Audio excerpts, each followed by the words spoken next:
Hello everyone, welcome to हमारा course महापैक course.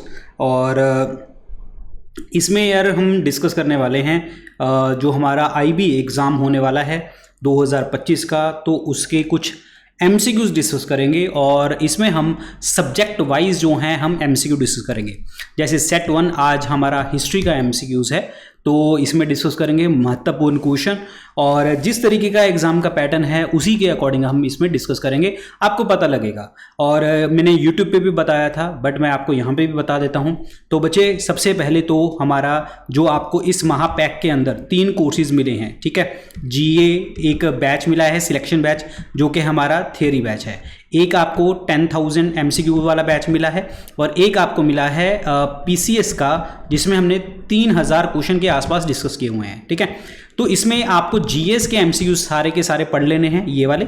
और 10,000 में जो हमारे एग्जाम ओरिएंटेड चीज़ें हैं, जिसमें मैंने पीवाईक्यूज डिस्कस किए हुए हैं, वो आपको देखने हैं। चाहे वनडे एग्जाम है, डिफेंस एग्जाम है, पीसीएस एग्जाम है, यूपीएससी एग्जाम है, या मॉक टेस्ट है, ये सारे आपको अच्छे से पढ़ के जाने हैं, ठीक है। तो आपको करना क्या है, स्टार्ट कर लो यहाँ से, पीसीएस वाले से स्टार्ट कर लो यहाँ से, फिर उसके बाद यहाँ पे पहुंचो, ठीक है। और उसके बाद जो हमारा ये महापैक की कोर्सेज हैं, ये साथ साथ जो है साइड बाय साइड इसको पढ़ते चले जाओ, यानी कि सेट 1 सेट 2 ये सारे पढ़ते चले जाओ। क्योंकि पता क्या होगा कि आपकी इससे होना क्या है, आपको फायदा क्या होना है, आप चीज़ों को कनेक्ट कर पाएंगे। क्योंकि जब भी मैं क्वेश्चन डिस्कस करता हूं, ऐसा नहीं है क्वेश्चन पढ़ा, आंसर दिया और निकले, तो आपको बहुत सारी चीज़ें एक सेम टाइम पे ही मिल जाएंगी। ये तो आपको डेली के डेली पढ़ने हैं, ठीक है। और इसको आप स्टार्ट कर लो कि हाँ, मैंने यहाँ से लेट सपोज कि मुझे 100 क्वेश्चन पढ़ने ही पढ़ने हैं, जैसे तैसे 100 क्वेश्चन पढ़ोगे यार, 30 दिन में ये पढ़ेंगे, और अप्रॉक्सीमेटली 2000 के आसपास मुझे यहाँ तक लगता है कि पीवाईक्यूज होंगे। अगर आप 100 क्वेश्चन यहाँ पे पढ़ते गए, 20 दिन में ये कर दोगे, यानी कि 50 दिन में तो आप दोनों ही कोर्स खत्म कर दोगे, और साथ ही ये पढ़ते रहना और इजीली निकलते चले जाओगे। और जिस बच्चे को थियरी में कुछ दिक्कत होगी, वो थियरी वर्क आप पढ़ के स्टार्ट कर देना, क्योंकि इसमें थियरी मैंने पूरी डिटेल में स्टार्ट करी हुई है, डिस्कस की हुई है। और यही सेम बैच जो है आपको डिफरेंट एग्जाम के लिए भी हेल्प कर जाएगा। So don't by any course कि यहाँ से परचेज कर लो, वहाँ से परचेज करो, ये परचेज कर लो, वो परचेज कर लो, कुछ करने की जरूरत नहीं है। आप बस इसको पढ़ो और चलता बनो और अपना स्टार्ट करो अपना तैयारी, ठीक है। चलो स्टार्ट करते हैं। और अपडेट्स सारे के सारे आपको पता है इंस्टाग्राम पे और टेलीग्राम पे आपके अपलोड होते रहते हैं। बाकी करते हैं पहला क्वेश्चन। इंडस वैली सिविलाइजेशन जो है वो नॉन आयरन कहते हैं, ऐसा क्यों? देखो यार, इंडस वैली सिविलाइजेशन हम आयरन या नॉन आयरन इसलिए कहते हैं क्योंकि जो आयरन लोग थे, ठीक है, जो आयरन लोग थे वो तो आपके थे रूरल गांव में रहने वाले। जो आईवीसी वाले लोग थे वो आपके थे अर्बन वाले। तो यहीं पे मेन डिफरेंस इनका आता है। तो इंडस वैली इसीलिए नॉन आयरन से डिफर करती है क्योंकि ये एक आपका अर्बन सिविलाइजेशन थी। Option number 1 is the correct answer, option number 1। अगर मैं बात करता हूं आपकी आईवीसी की बात करें, ठीक है, और इंडिया के मैप की बात करें, तो ये खास करके जो वेस्टर्न पार्ट है आपका साउथ एशिया का, वहां पे हमें देखने को मिलती है, ठीक है। सबसे पहली जो साइट थी वो हड़प्पा, और देन मोहनजोदारो जो है हमने ढूंढी थी इसमें, ठीक है। तो पहले हमने हड़प्पा ढूंढी थी और उसके बाद मोहनजोदारो, और Harappa was the first capital and the Mohenjodaro was the second capital of the Indus valley civilisation. ये चीज आपको ध्यान रखनी है। बाकी आगे जाके हम पढ़ेंगे इंडस वैली सिविलाइजेशन के बारे में डिटेल में, अलग अलग जगहों के ऊपर अलग अलग क्वेश्चन होंगे, वो आपको पढ़ेंगे, ठीक है। बाकी आपको मैं बता दूं, यहाँ पे टाउन प्लानिंग जो है प्रॉपर अच्छे तरीके से थी, और यहाँ पे अर्बनाइज लोग थे, तो इसका मतलब ट्रेडिंग भी करते होंगे, एग्रीकल्चर भी करते होंगे, ट्रेडिंग भी करते होंगे, बिजनेस भी करते होंगे, मर्चेंट क्लास भी होगी यहाँ पे, ठीक है। और यहाँ पे जो है ग्रिड पैटर्न होता था, ग्रीनरीज खाने को स्टोर करने के लिए होते थे, बर्न्ड ब्रिक्स का इस्तेमाल होता था, ड्रेनेज सिस्टम बहुत ज्यादा एक्सटेंसिव देखने को हमें मिला है। ये सारी चीजें हम डिफरेंट जब क्वेश्चंस आएंगे उसमें भी पढ़ेंगे। तो दैट्स इट, अर्बन सिविलाइजेशन जो है ये आपका राइट आंसर बनेगा। Source of knowledge about Harappan culture, Harappan culture की सोर्स ऑफ नॉलेज क्या है? देखो, अगर मैं बात करूं कि हमने जब हड़प्पा में चीजें ढूंढी थी, तो सबसे पहले हमने जो है स्टोन सील्स ढूंढी थी, ठीक है, स्टोन सील, और इसको कार्व की गई थी, और इसमें यूनिकॉर्न जो एनिमल है उसकी इंस्क्रिप्शन, उसकी चीजें देखने को आपको मिलती थी। लेकिन डिफरेंट जो सील्स होती थी उस पे डिफरेंट एनिमल्स के सिंबल होते थे और राइटिंग्स होती थी। जो राइटिंग्स हैं हम इसको डिसाइफर ही नहीं कर पाए कि ये क्या लिखा हुआ है, डिसाइफर नहीं कर पाए। तो इसीलिए जब हम कहते हैं ना कि इंडस वैली सिविलाइजेशन की जो राइट टू लेफ्ट है, लेफ्ट टू राइट ऐसे लिखी हुई है, इसको हम क्या कहते हैं, बोस्टोफिडॉन के नाम से जानते हैं, ठीक है। स्क्रिप्ट और पिक्टोग्राफिक इनकी जो है स्क्रिप्ट देखने को हमें मिलती है, पिक्टोग्राफिक, यानी कि पिक्चर से हमें देखने को हमें मिलती है। सो इसीलिए जो सोर्स ऑफ नॉलेज है यहां पे हड़प्पन कल्चर का, वो इसमें से क्या देखने को मिलता है, वो राइटिंग इन टेराकोटा सील्स नहीं, रॉक एडिक्ट से नहीं, आर्कियोलॉजिकल एक्सकैवेशन थी, यस आर्कियोलॉजिकल एक्सकैवेशन देखने को हमें मिली थी। तो ऑप्शन नंबर क्या बनेगा, सी बनेगा राइट आंसर, आर्कियोलॉजिकल एक्सकैवेशन, यानी कि पूरा तात्विक खुदाई देखने को हमें मिली थी, यहां से हमें चीजें देखने को हमें मिलती हैं, ये मेजर सोर्स होता था। देखो चीजें ठीक है, हमें सील्स मिली हैं, डिसाइफर नहीं कर पाए, लेकिन आर्कियोलॉजिकल एक्सकैवेशन से हमें नॉलेज यहां पे देखने को मिलती है, ये याद रखना है। इंडस सिविलाइजेशन के बारे में यहां पे आपको करेक्टरिस्टिक फीचर बताना है कि इनमें से कौन सा जो पॉइंट है वो आपका करेक्ट देखने को हमें मिलता है। They possesses the great places and the temples, यहां पे टेम्पल्स तो थे ही नहीं, क्योंकि यहां पे नेचर वर्शिप होती थी, मदर गॉडेस पशुपति महादेव इनकी पूजा करते थे, लेकिन टेम्पल कोई भी देखने को हमें नहीं मिला था। They worship both male and the female deities, यानी कि ये नर और मादा जो दोनों देवता थे उनकी पूजा करते थे, बिल्कुल लिंग और यूनि वर्शिप भी देखने को हमें मिली थी, ठीक है, एनिमल्स की वर्शिप देखने को मिली थी, तो ये तो पॉइंट सही है।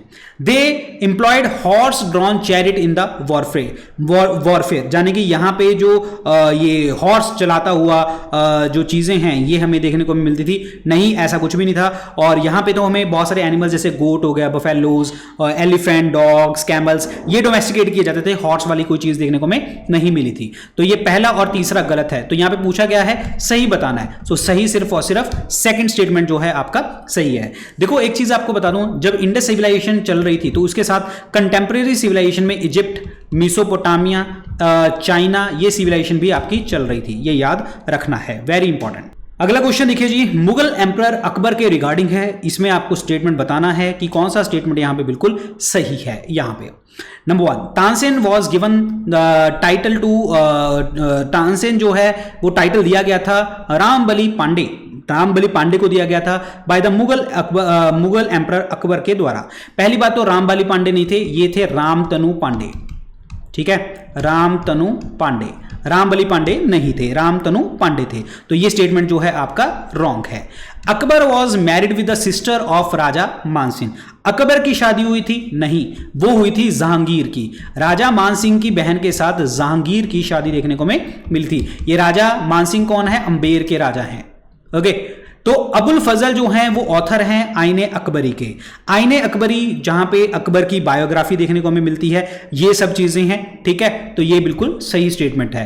राजा टोडरमल जो है कमांडर इन चीफ थे अकबर आर्मी के, नहीं, ये तो आपके फाइनेंस मिनिस्टर थे, ठीक है। और आर्मी चीफ कौन थे, यानी कि जो सबसे ज्यादा मनसबदारी मिलती थी राजा मानसिंह को, ठीक है, ये याद रखना है। और जो है टोडरमल ने जब्ती सिस्टम जो है आपका स्टार्ट किया था, बंदोबस्त सिस्टम और प्लस टोडरमल सिस्टम जिसे हम कहते हैं, और इसका मतलब होता था जैसी लैंड वैसा आपका टैक्स होता था, ये ध्यान रखना है, ठीक है। ये इसके बारे में भी अगेन जब क्वेश्चन आएगा डिटेल में हम डिस्कस करेंगे। तो यकीन यहां पे जो पॉइंट है वो आपका थर्ड पॉइंट ही आपका बिल्कुल सही है, तो इसका आंसर क्या बनेगा, सी बनेगा right answer. Only statement third is the right answer. जो राजा मानसिंह है इनको हम मिर्जा राजा के नाम से भी जानते हैं, क्या नाम जानते हैं, मिर्जा राजा, मिर्जा राजा के नाम से भी इनको जाना जाता है, ये याद रखना है। और ये 9 हीरो में से एक थे, ये याद रखें। और अकबर की कोर्ट को राजा मानसिंह ने 1562 में जो है ज्वाइन किया था, very very important point, clear, ये याद रखना है। और अबुल फजल जो हैं ये इन्होंने आईने अकबरी, अकबरनामा जो है प्रॉपर तरीके से लिखी है। तो आंसर क्या बनने वाला है यहाँ पे, only third statement is the right one. Jahangir के टाइम पे पेंटर कौन थे, देखो पेंटिंग की बात करें हुमायूं के टाइम पे स्टार्ट हुई थी, लेकिन चरम सीमा के ऊपर यानी कि एपेक्स लेवल के ऊपर जहांगीर के टाइम पे पहुंच चुकी थी।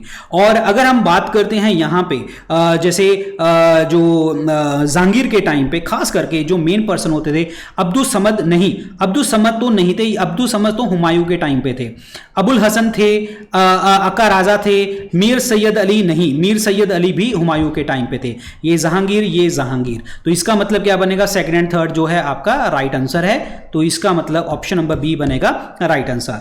अबुल हसन की अगर हम बात करते हैं यहाँ पे इन्होंने मिनिएचर पेंटिंग यानी कि जो छोटी पेंटिंग होती थी, चित्र जो होते थे मतलब पिक्चर वगैरह, बहुत ही मिनिएचर पेंटिंग देखने को हमें मिलती थी जहांगीर के टाइम पे। मुगल पेंटिंग की एक जो है करियर के टाइम पे, मतलब अबुल हसन के करियर के टाइम पे ये मुगल पेंटिंग जो है काफी ज्यादा डेवलप कर चुकी थी यहाँ पे। वेरी इंपॉर्टेंट पॉइंट, ठीक है। और उसके बाद जो है अका राजा की अगर हम बात करते हैं, अका राजा जो मुगल के टाइम पे था, आर्ट एंड कल्चर यहाँ पे जो है बहुत अच्छे तरीके से देखने को हमें मिला था। Very important. अब्दुल समद की बात करते हैं, ये 16वीं सेंचुरी में आपके पर्शियन जो है मिनिएचर पेंटिंग थी जो इंडिया में लेके आए थे हुमायूं के टाइम पे। Very important. मीर सैयद अली जो है ये भी आपके पर्शियन मिनिएचर पेंटिंग जो है यहाँ पे प्रॉपर तरीके से करते थे। तो यहाँ पे आंसर क्या बनने वाला है यार? Second and third is the right answer. अगला क्वेश्चन ये है, मध्यकालीन भारत में रिलीजियस हिस्ट्री अगर हम ढूंढते हैं तो वो कौन सी प्रैक्टिसेस करते थे, ये सूफी संत कौन सी जो है प्रैक्टिसेस करते थे यहाँ पे? देखिए सूफी संत की अगर हम बात करते हैं, meditation and control of breath बिल्कुल करते थे। Severe ascetic exercise in the lonely places, बिल्कुल जो एक्सरसाइजेस वगैरह की जाती थी। Recitation of the holy song to arouse a state of ecstasy in their audience, मतलब जब ये जैसे आजकल आप देखते हो बहुत सारे धर्मगुरु हैं, वो बहुत सारे लोग आते हैं वहां पे, वो प्रॉपर तरीके से जो है संगीत वगैरह गाते हैं, वो उसी तरीके का रिसाइटेशन होता था। यस, तो पहला, दूसरा, तीसरा तीनों के तीनों पॉइंट आपके बिल्कुल सही हैं। ऑप्शन नंबर डी, ध्यान लगाते थे, मेडिटेशन करते थे, एसेटिक एक्सरसाइजेस करते थे और जो है ये गाना वगैरह करके प्रॉपर तरीके से माहौल बनाया जाता था और सूफी संत भगवान में लीन हो जाते थे। तो ये तीनों के तीनों पॉइंट जो हैं आपके बिल्कुल सही हैं। क्वीन विक्टोरिया की प्रोक्लेमेशन थी 1858 की, तो उसमें आपको बताना है कि कौन सा स्टेटमेंट जो है आपका बिल्कुल सही है। To disclaim any intention to annex the Indian state, yes ये बिल्कुल सही था। डॉक्ट्रिन ऑफ लैप्स जो है वो आपकी खत्म करी गई थी, ठीक है। दूसरा, to place the Indian administration under the British crown, ये भी बिल्कुल सही है। क्वीन ने सारी पावर अपने अंडर ले ली थी, इंग्लिश ईस्ट इंडिया कंपनी का रूल आपका खत्म कर दिया गया था। और थर्ड है, to regulate the English East India company trade with the India, ना इंग्लिश ईस्ट इंडिया कंपनी का ट्रेड रेगुलेट करने की बात करी गई थी, नहीं ये गलत है। तो यहां पे 1 और 2 इज द करेक्ट आंसर। देखो यहां पे डॉक्ट्रिन ऑफ लैप्स को खत्म करने की बात करी गई थी, धर्म के काम में इंटरफेरेंस खत्म करने की बात करी गई थी, इक्वालिटी देने की बात करी गई थी, लेकिन यहां पे सिर्फ और सिर्फ जो है धर्म के काम में इंटरफेरेंस जो है यहां पे बंद कर दी थी, बाकी सारा कुछ यहां पे चल रहा था। तो ऑप्शन नंबर क्या बनेगा? 1 is the correct answer, 1 is the right answer. देखिए ये क्वीन विक्टोरिया की जो प्रोक्लेमेशन है, इसे हम act of administrative reforms in India के नाम से भी जानते हैं, इसे गुड गवर्नेंस एक्ट के नाम से भी हम इसको जानते हैं, क्योंकि सारी पावर्स क्वीन ने अपने हाथों में ले ली हैं। और यहां पे इन्होंने क्वीन ने एक काउंसिल को अपॉइंट करती हैं ये, जिसमें आपके 15 मेंबर देखने को मिलेंगे जो अपॉइंट किए जाएंगे, असिस्ट करेंगे किसको? सेक्रेटरी ऑफ स्टेट को। जो सेक्रेटरी ऑफ स्टेट होगा वो इंडिया हाउस में बैठेगा लंदन में, लेकिन इसको जवाब कौन देगा? जो इंडिया में गवर्नर जनरल है, जिसको एडिशनल पोस्ट वाइसराय के दे दी गई है। ये वाइसराय इंडिया में बैठेगा और सेक्रेटरी को बात पहुंचाएगा, सेक्रेटरी आगे रानी को प्रॉपर तरीके से यहां पे बताएगा। जो क्वीन है, क्वीन ने जो है गवर्नर जनरल को, गवर्नर ऑफ प्रेसिडेंसीज को यहां पे अपॉइंट कर दिया गया था, और सारा का सारा सिस्टम जो है ये आपका सेक्रेटरी और फिर उसके बाद गवर्नर जनरल, वाइसराय, ये सब कुछ देखते थे और at the end queen Victoria को प्रॉपर तरीके से पता चलता था। ये अगर आपसे ये क्वेश्चन पूछा जाए, ये क्वीन विक्टोरिया की जो प्रोक्लेमेशन है ये हुई कब थी? तो ये हुई थी 2 अगस्त 1858 को, ठीक है। लेकिन इसको रॉयल एसेंट मिला था, यानी कि ये आपका पार्लियामेंट से जब पास किया गया था, हाँ मिली थी, तो 1 नवंबर 1858 को मिली थी, ये याद रखना है। Very important point. तो यहां पे ऑप्शन क्या बनेगा? 1 और 2 इज द करेक्ट आंसर, 1 और 2। British monarch at the time of India independence was, British monarch कौन थे जब भारत की आजादी हुई थी, भारत की स्वतंत्रता हुई थी? तो वो थे जॉर्ज 6। ऑप्शन नंबर बी बनेगा राइट आंसर, जॉर्ज 6। जॉर्ज 6 जो हैं वो आपके ब्रिटिश मोनार्क थे इंडिया इंडिपेंडेंस के टाइम पे, और एक किंग थे जो है यूनाइटेड किंगडम के टाइम पे 1936 में, और इनकी डेथ होती है 1952 तक, और तब तक जॉर्ज 6 ही आपके जो हैं वहां पे किंग थे। एक चीज आपको याद रखना है, जॉर्ज जो सिक्स थे वो किंग यूनाइटेड किंगडम के भी थे और डोमिनियंस ऑफ ब्रिटिश कॉमनवेल्थ के भी जो है किंग थे, देखने को आपको मिले थे। और ये लास्ट एम्परर थे भारत देश के और फर्स्ट हेड थे कॉमनवेल्थ के। और जॉर्ज सिक्स ने जो रिप्रेजेंट किया है, जाने कि ये किंग भी रहे हैं during the world war second, वे बहुत इंपॉर्टेंट है।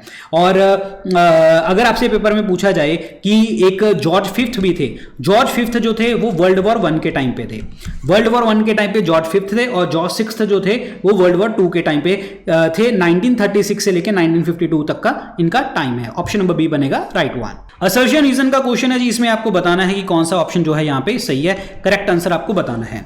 इंडियन नेशनल कांग्रेस ने एक्सेप्ट किया था माउंटबेटन प्लान, बिल्कुल सही है।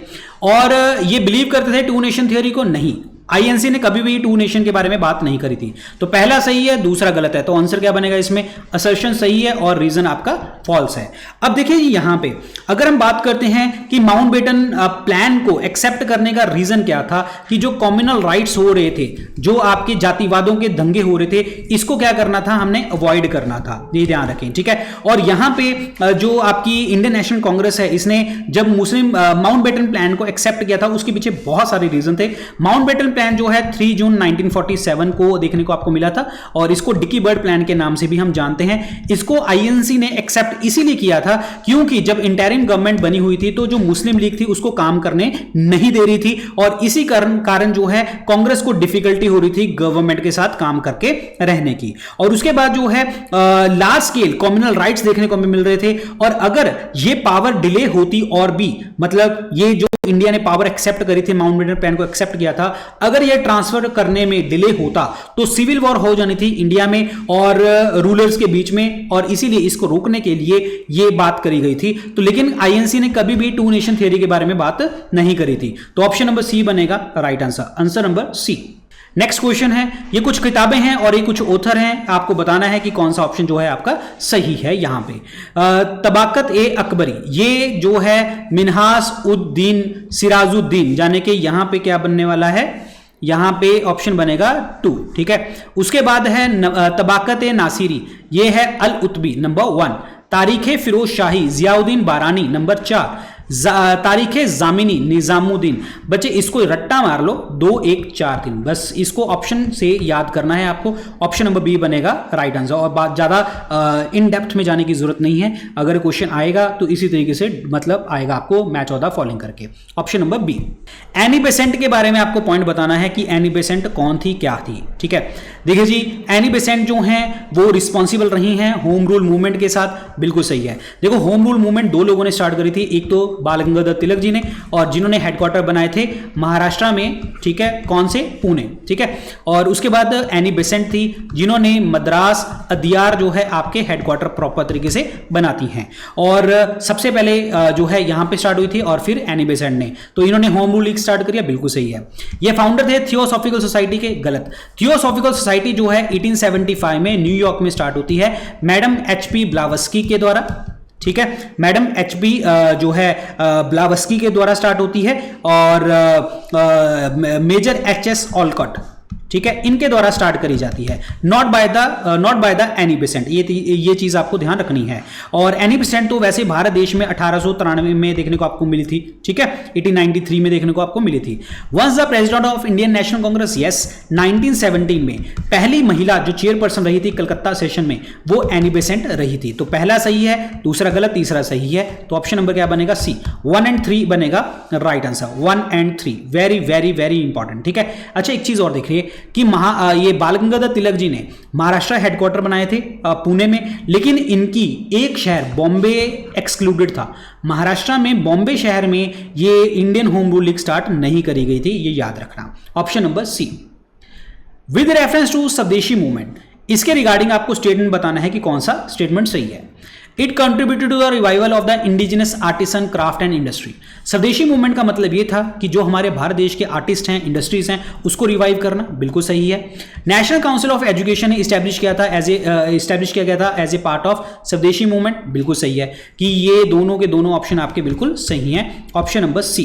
कहने का मतलब यहाँ पे सारी चीजें आपकी स्टार्ट करी गई थी यहाँ पे, ठीक है। स्वदेशी मूवमेंट जो है ये बिल्कुल कॉम्प्लीमेंट्री है बायकॉट मूवमेंट के साथ। बायकॉट मूवमेंट क्यों? क्योंकि 16 अक्टूबर 1905 को जब बंगाल पार्टीशन किया गया था, करने की बात करी गई थी, तो इन्होंने बायकॉट और स्वदेशी मूवमेंट के बारे में बात करी थी, जिसमें इन्होंने इंडिजिनस गुड्स का यूज को बढ़ाने की बात करी गई थी, boycott of the foreign goods की बात करी गई थी यहाँ पे।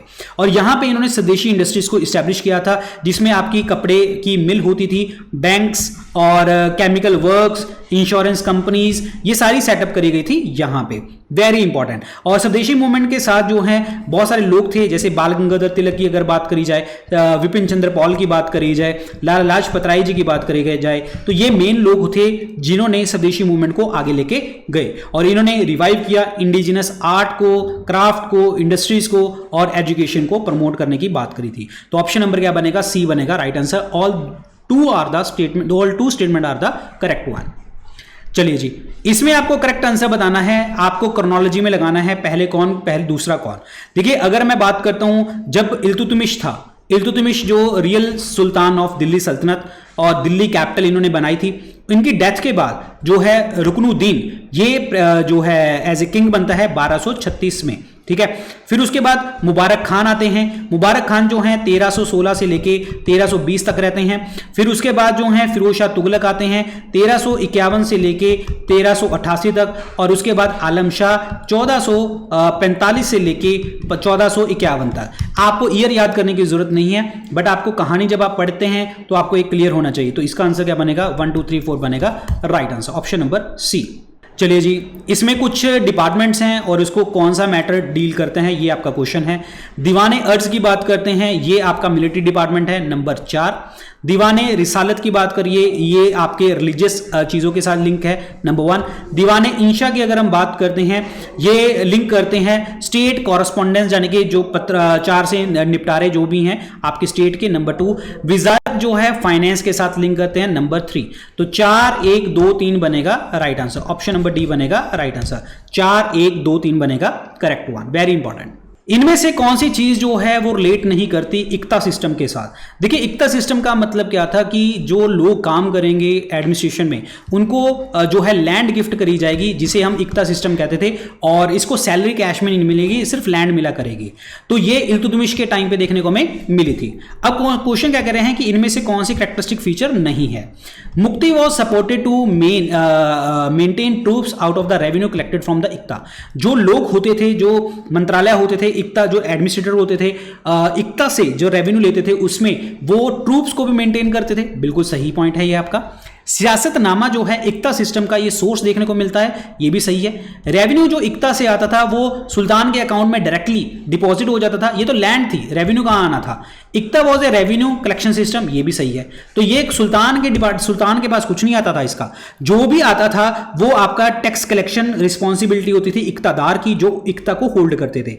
यहां पे सुल्तान के अकाउंट में कुछ भी नहीं आता था, ये सारा कुछ कंट्रोल कौन करता था? मुक्ति कंट्रोल करता था, ये ध्यान रखना है। मुक्ति जो है वो मेंटेन करता था ट्रूप्स को, जो भी रेवेन्यू आएगा। सियासतनामा इसका सोर्स है। सियासतनामा को जो ऑथर किया गया था वो किसने किया था? अबू अली हसन इबन अली तूसी, ठीक है, जिसे हम कहते हैं निजामुल मुल्क। ये पर्सन के नाम से नवाजा गया है। तो ये पर्सन है, ये प्राइमरी इक्ता सिस्टम का सोर्स है। तो ऑप्शन नंबर सी बनेगा right answer, option number C. कौन से पहले पर्सन हैं जो भारत देश में आते हैं? पहले नंबर से दूसरे नंबर पे लगाइए। तो पहले आते हैं मेगास्थनीज नंबर 3, फिर आते हैं फाइयान नंबर 1, फिर आते हैं ह्यूनसांग, फिर आइसिंग। 3 1 4 2, तो ऑप्शन नंबर बी बनेगा राइट आंसर। अगर मैं बात करता हूं मेगास्थनीज की, मेगास्थनीज जो है ग्रीक एम्बेसडर है, और ये एम्बेसडर किसका है? ये जो एम्बेसडर है जो सेल्यूकस निकेटर का, ठीक है, और चंद्रगुप्त मौर्य के टाइम पे आता है, और ये पुस्तक लिखता है इंडिका।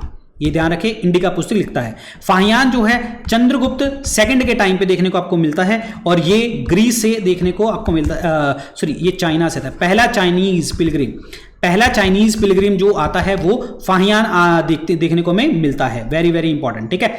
उसके बाद आ गया जी ह्यूनसांग जो है ये भी जो है चाइनीज है, हर्षवर्धन के टाइम पे हमें देखने को मिलता है, याद रखें। और आइसिंग की बात करते हैं, ये भी चाइनीज ट्रैवलर है, बुद्धिज्म के साथ लिंक करते हैं, और बहुत सारे मॉन्क्स जो बायोग्राफीज हैं इसके द्वारा लिखी गई हैं। तो 3, 1, 4, 2 बनेगा right answer, option number B.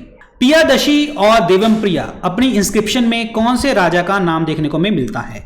कौन से राजा का इसमें नाम देखने को मिलता है? तो ये है अशोक का नाम। और इसको इंस्क्रिप्शन को पढ़ा किसने था? ये पढ़ा था जेम्स प्रिंसेप ने।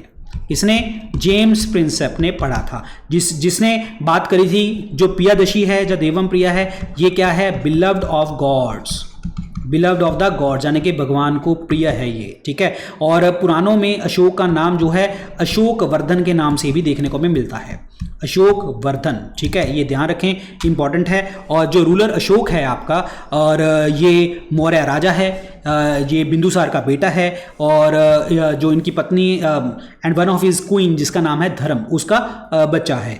बाबा एडिक्ट में जो मौर्य एम्परर अशोका है, ये अपने आप को पियादशी राजा मगध कहते हैं, पियादशी द किंग ऑफ मगधा, ठीक है। इसी एडिक्ट में ये बुद्ध, उसकी पॉलिसीज, धमा और संघ, जो जहां पे बुद्धिस्ट मॉन्क रहते हैं, इनके बारे में भी ये बताता है। क्वीन एडिक्ट अशोक की ने अनाउंस करता है क्वीन करुवकी, ये जो है क्रेडिटेड फॉर हर गिफ्ट, मतलब उनके गिफ्ट्स के लिए अनाउंस करी जाती है queen addict. Dhauli pillar inscription जो है वो कलिंग वार के साथ लिंक करती है।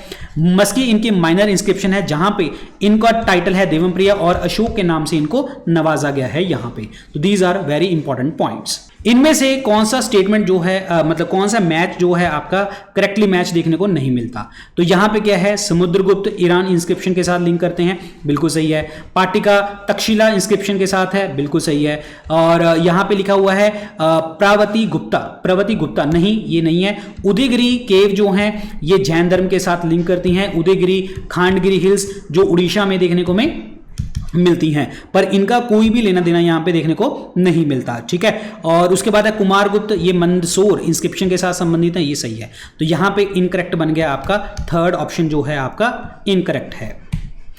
लॉर्ड शिवा जिनके ज्योतिर्लिंग की बात करी गई है, तो उनके ज्योतिर्लिंग जो हैं वो कितने देखने को हमें मिलते हैं? 12 ज्योतिर्लिंग प्रॉपर तरीके से हमें देखने को मिलते हैं, और 12 अलग अलग जगहों पे हैं। ये एक बार पढ़ के जाना बच्चे, मैं आपको इसमें कुछ पढ़ाने नहीं वाला, एक बार रीड करके जाना। केदारनाथ, विश्वनाथ, वैद्यनाथ, महाकालेश्वर, ओमकारेश्वर, नागेश्वर, त्र्यंबकेश्वर, धृष्णेश्वर, भीमाशंकर एंड मल्लिकार्जुना। तो this is very important. Next बात करते हैं, आपको स्टेटमेंट बतानी है, कौन सा स्टेटमेंट जो है आपका बिल्कुल सही है। नंबर 1 की बात करें, बैटल ऑफ प्लासी 1757 में हुआ था। बैटल ऑफ कलिंग की बात करें 261 BC में। हल्दी घाटी 1576 में। बैटल ऑफ तैरैन 2 हुई थी 1191 एंड 1192। 4, 1, 2, 3 बनेगा राइट आंसर, 4, 1, 2, 3, ऑप्शन नंबर सी।